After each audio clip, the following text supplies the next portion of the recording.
Paulo termina o ministério dele, começa rico, porque Paulo era de família rica, Sim. e termina pobre, abandonado, tuberculoso, sozinho. Meu Jesus. Aí, na prisão, capítulo 4 de 2 Timóteo, ele dá uma retrospectiva e diz assim: na minha primeira defesa, ninguém apareceu.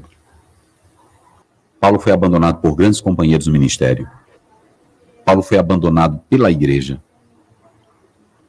Na minha primeira defesa, ninguém apareceu. Se hoje Paulo fosse vivo, tem estatística aí, estatísticas, tantos pastores se suicidando nos Estados Unidos, tantos pastores se matando, mas você sabe o que é? Decepção não com o chamado, decepção com o próprio ministério que ele achava que ia dar o estilo de vida que ele queria.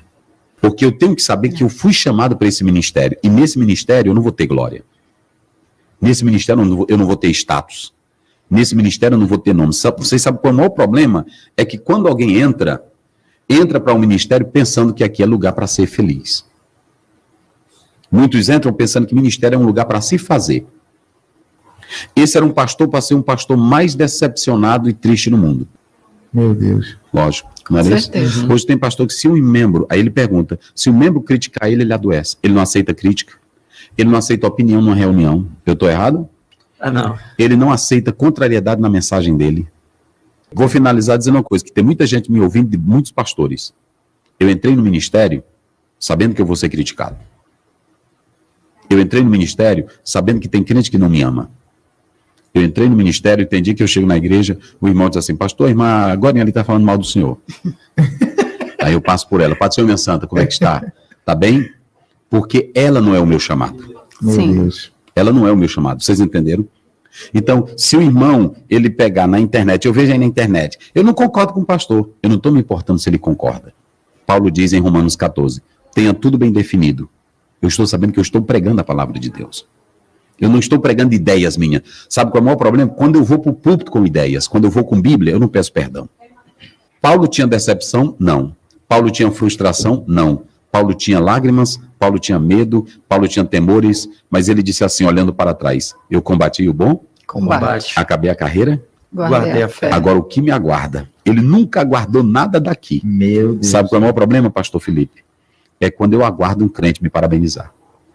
É quando eu aguardo um crente me reconhecer. Os elogios. É quando eu aguardo um crente me elogiar. Reconhecimento. Aí o que acontece? Eu entrei para o ministério e veio a pergunta dela. Eu vi o pai sofrer. Eu vi minha mãe várias vezes chorar por causa de crente. Falando mal dela, falando de tudo. E eu passava, às vezes, eu ia para o banheiro, eu passava 3 horas, eu escutava meu pai orar. Eu escutava meu pai orar. Aquilo ali começou a me marcar. Então eu tive desejo. Eu quando fui para o ministério, na época, não tinha ainda esse glamour que tem hoje. Não tinha nada disso. Inclusive, quando eu fui, era numa época, não vou citar o nome aqui dessa igreja, que é a terceira maior hoje do Brasil, mas quando eu fui, era a igreja que estava mais sendo ridicularizada, e quando eu passava na rua de gravata, que eu sou de gravata, aí o pessoal dizia: é um pastor vagabundo, pastor sem vergonha. E eles diziam, por causa desses escândalos. Nada disso tirou a glória de ser pastor.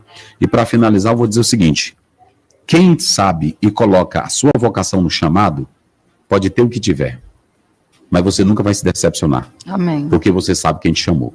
Sabe da sua vocação. Pronto, é só isso. Eu agora, sei em quem tem um Cristo. Ah, verdade. Agora, quem entra para o ministério? Porque é o seguinte, o papai colocou, a mamãe colocou o porquê quer fazer a vida, ele vai se suicidar. É isso aí.